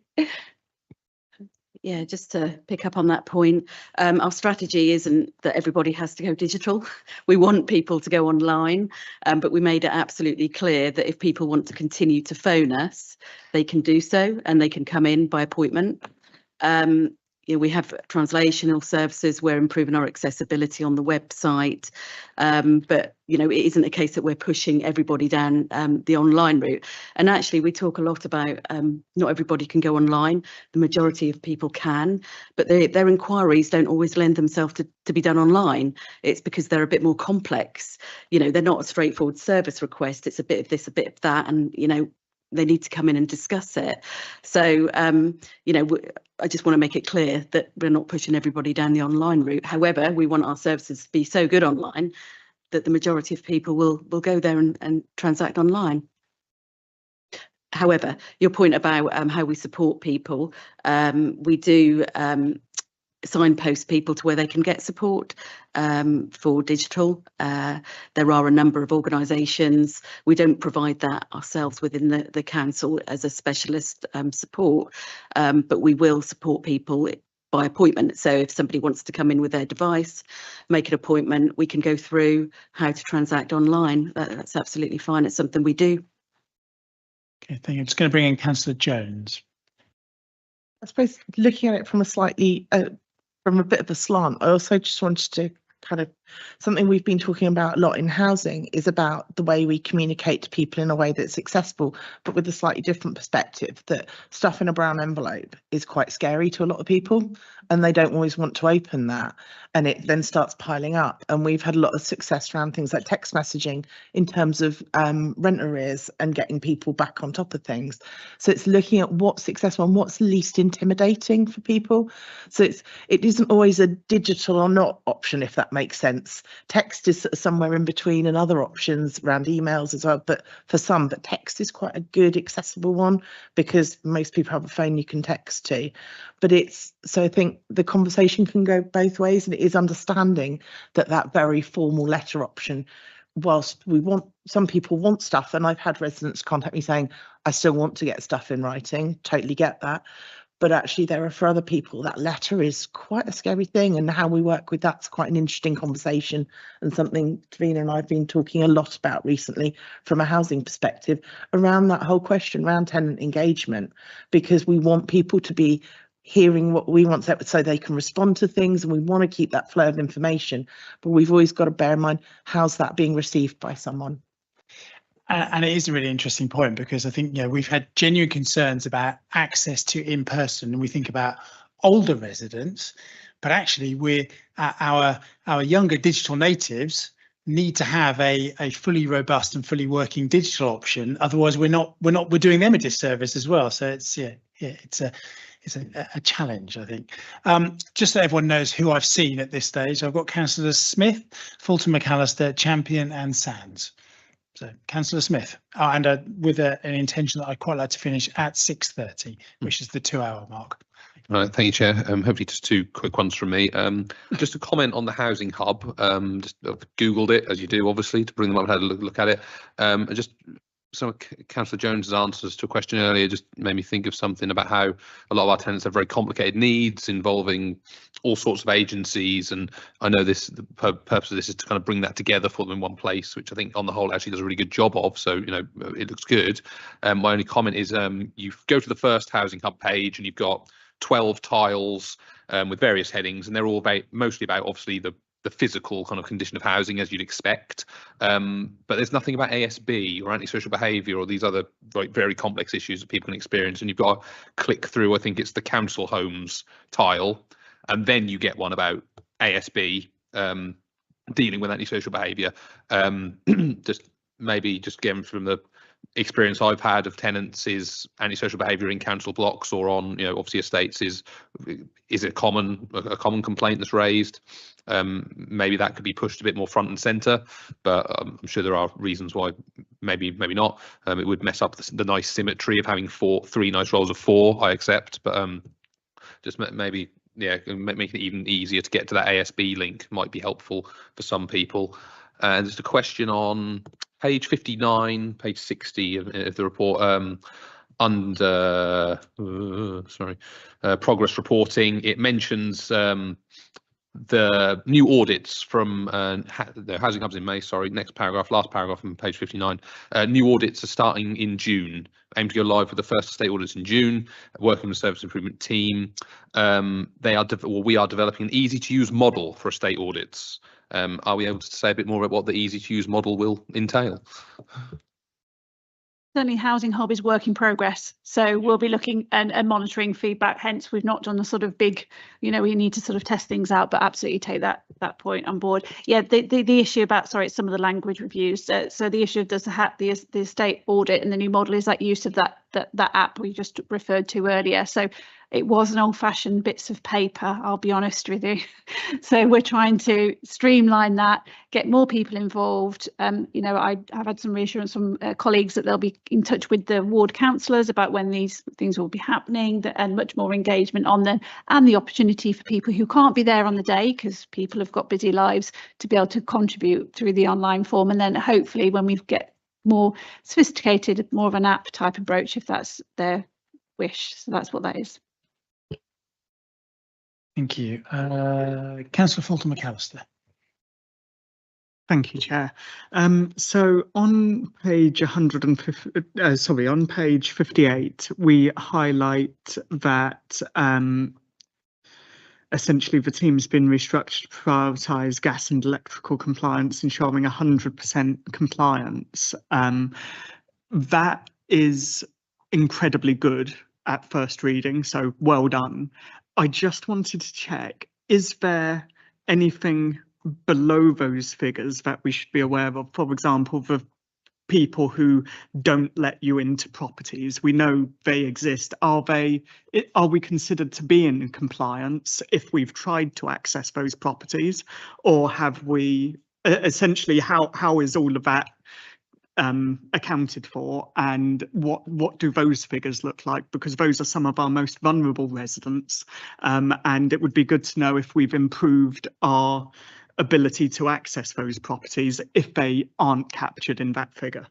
Before you answer, can I ask a quick follow-up question?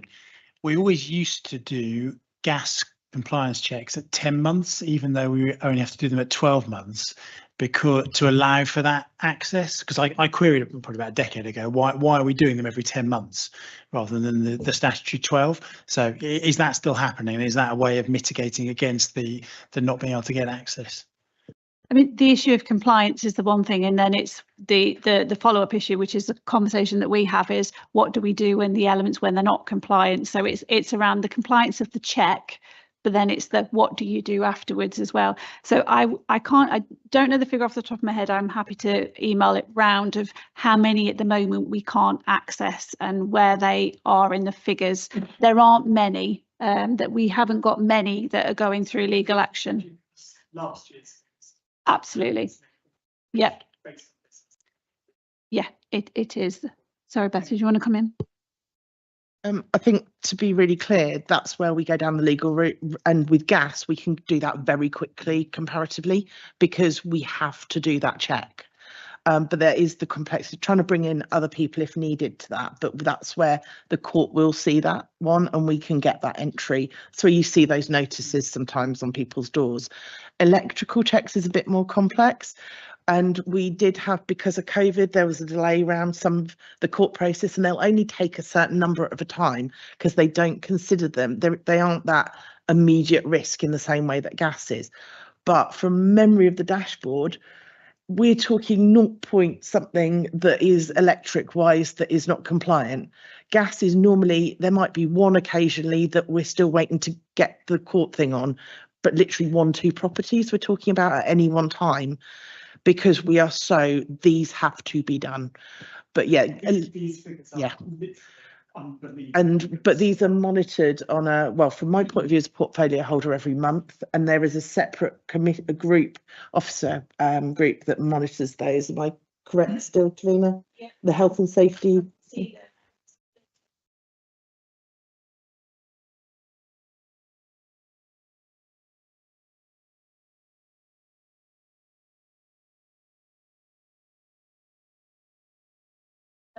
You can see how many when we're what's coming 14,500 properties. It's and we will drill down into every single one. If I'm seeing a few as a portfolio holder, I'm going, where are we with those? What's pending? Are they waiting to go to court? That's the thing, because any outstanding isn't, we need to be knowing for each individual one, but we are talking single figures generally.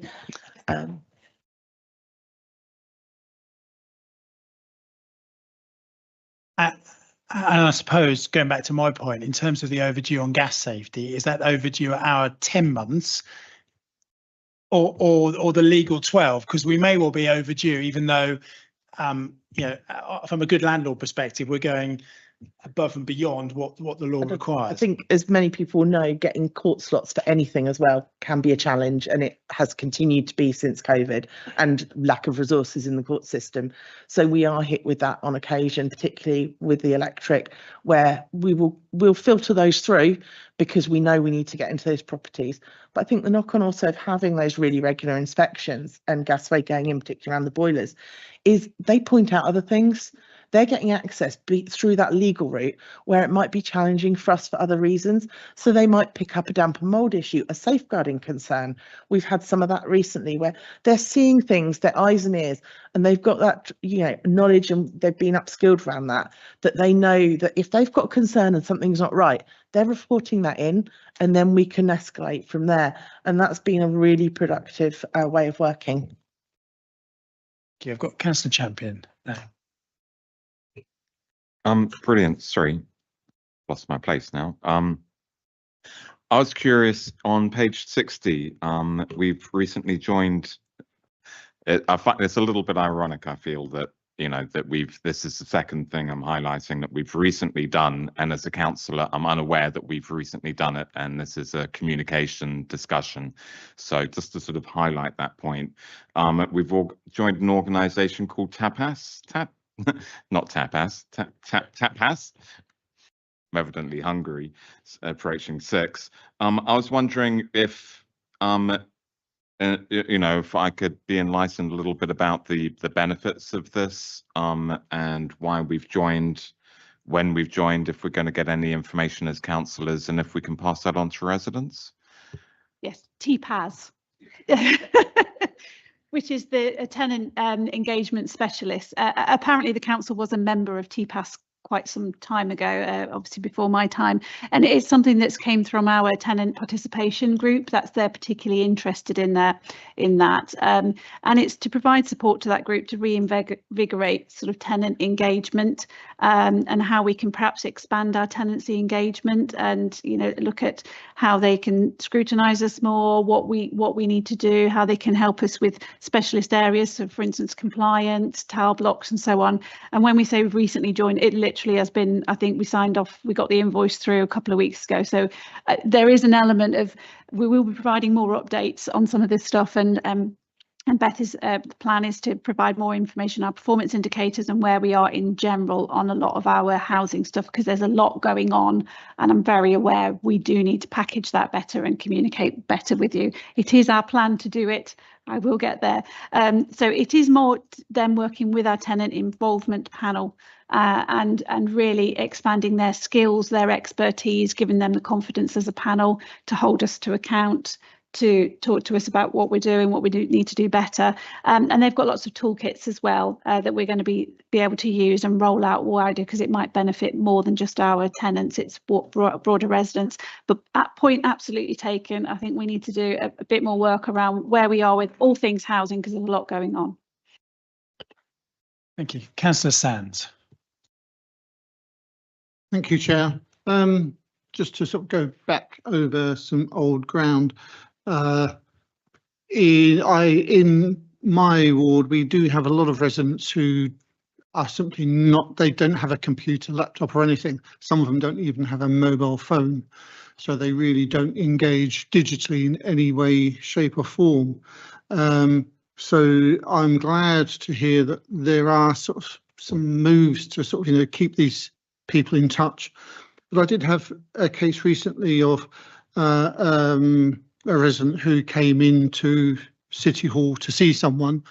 This person was recently bereaved, and it says, there's a provision for sort of ad hoc contact, but this person was basically turned away and no contact made whatsoever. So I'd like to see improvements in walk-ins down in the old rent hall, because we do have a number of residents who aren't very well dealt with at all. There was also an instance of a lady last year.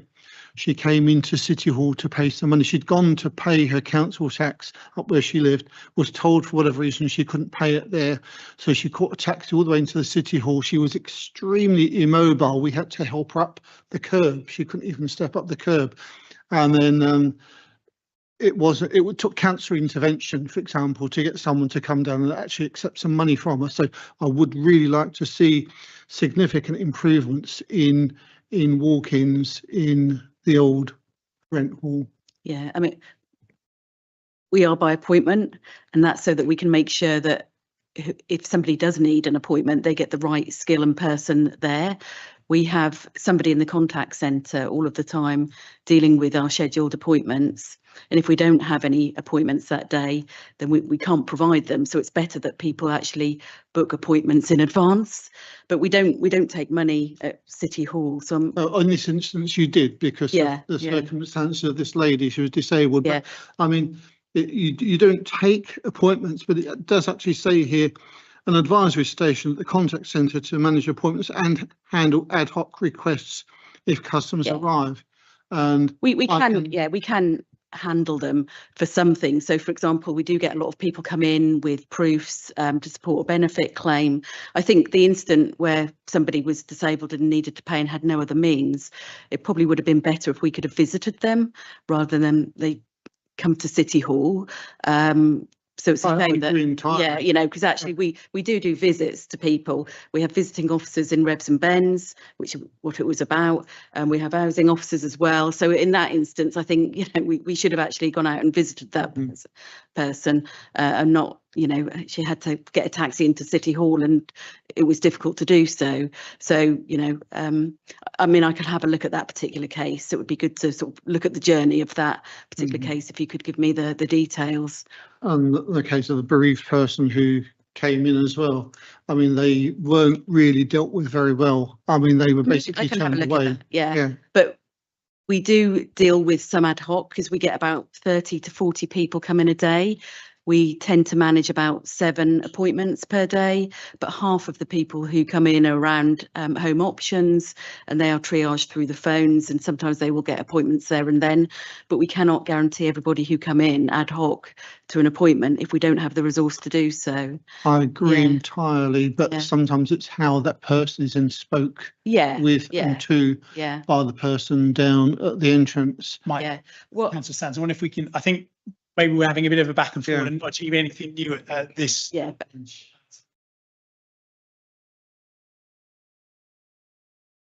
I mean, Councillor Schmier as the final question, because we are now past the 2-hour mark. Yeah, thank you very much. I'll be as brief as I possibly can. First of all, thank you very much. I think there's some real progress being made in terms of the telephone wait time, because that was a big issue from a lot of residents. And so it looks like there's real progress being made. And anecdotally, it seems that on the sort of coalface out on the street, it seems like residents do appreciate that. The one thing I would still question and ask maybe as a recommendation though relates to, I think it was according to this, the recommendation from Councillor Davis on the 23rd of January, I think it was, where one of the things she wanted was in particular with housing to have a named council officer, and the response I think you've got here is that residents would find that confusing. And I think that's item 9. I can't quite see the page number, I'm afraid. In response to point 5 of some of these recommendations, as I say, unfortunately, I can't see a page and number. But the response you give for not having a named officer is that residents find it confusing. I actually anecdotally find it quite the opposite. I think residents would very much appreciate knowing who they're communicating with and building up almost that sort of human rapport with that person. I think there's a lot to be said for that on a human level, but also on a professional level as well, that you know what's going on with that particular family or that particular individual, and that family or particular individual knows what's going on with the officer as well. I understand, of course, if you need to escalate it, then obviously it goes up, or if it needs to be delegated to another officer. But that process of not having named officers, I think, is actually detrimental to the service that is being provided. So I would urge that that gets reconsidered, please. I think from my point of view, there'll be some cases where absolutely there's a named officer because there's somebody supporting a family or an incident, an issue. So where relevant, a named officer. But in general, I don't have resources to have a named housing officer for every single case. It's a bit case by case basis. So where it's, there's particularly intense support needed, there will be named officers. In terms of more general needs type issues, I just don't have the resourcing to provide named officers. And we do have instances if a resident, or even you'll have this as a councillor, you email a member of staff if they're on leave and it's not picked up, we then get delays in processing and things like that. We do need to strike the right balance, and we need to have the human voice behind all of this. Absolutely, I get that, but in terms of, I think I would have to say it's a case by case basis, and where a named officer for support is absolutely needed, yes, but in more general, I just don't have the resources to be able to provide a named officer for every single issue. Okay, thank you for that, and thank you for the questions. Other than Councillor Schmier's sort of used the word recommendation there, I'm not sure necessarily we can re-recommend something that we previously recommended, because I think there's not going to change anything. I'm sorry, Councillor Jones, you wanted to come in on that. Yeah, and I do understand where that comes from to a point. And I think, as Janine said, there are certain cases, and where they become more complex, they might escalate to more specialist services in the council. I suppose as someone who works in a team that responds to the public, I'm conscious of not having a single point of failure, in a sense of I want people to get a response really quickly. So if they're waiting on a single person and they're away for a week, I don't want them to wait for that week. I want them to get a response really quickly. So actually we need, and it has been part of an ongoing conversation about how do we best meet needs and understand local issues, but at the same time be responsive. And I think single identified people leaves us way too open to people not getting a quick enough response. How we meet that localized understanding is a sort of a further conversation that we want housing officers to maybe understand areas particularly, but I don't think it come down to individual named officers, because we've got to be realistic about the resource we've got. But we do have, for example, when we escalate up to things like specialist support team, then we're talking about a very different situation. So it's about those more complex needs cases. Thank you very much for that, and thank you, members, for your questions on this. As I say, there's no particular recommendations that's come out of this, so we'll end this item. But you'll have noted the questions from Councillor Catt that came through earlier. I wonder if we can get written answers to those as Councillor Catt's not here and get those we've circulated. collated all the answers to his questions. Yes. Yeah, so we'll get those circulated. So there wasn't one that I noted in the discussion. So is this coming from left of field? No, it's coming from Councillor Sands' question, and I wondered whether we could explore more ad hoc availability. So what's the formal wording of the recommendation?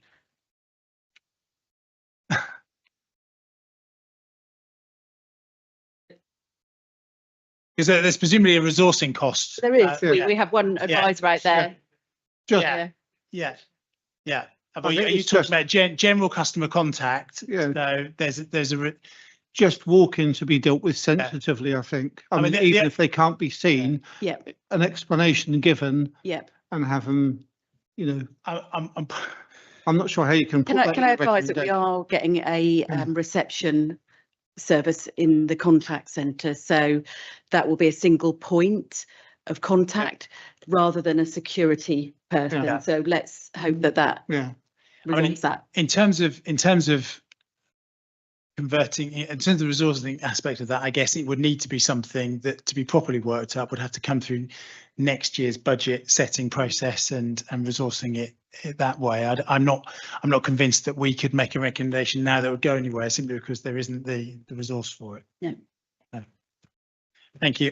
So we now just very quickly move on to the work programme, which is significant in size, but we're not going to go through that. But the only thing I did want to do is draw your attention to it and say that assuming that we're all still here in after the AGM and our groups haven't moved us into other committees, and that hopefully I'll still be chair, what I'd like to try and do for the work setting programme for the next civic year is to replicate the one that we had this year, where we have a sort of informal setting to go over the items. And Emily, we'll get some topic forms circulated, and so that was all I wanted to say on that item. Okay, thanks very much. Hopefully see everyone next civic year.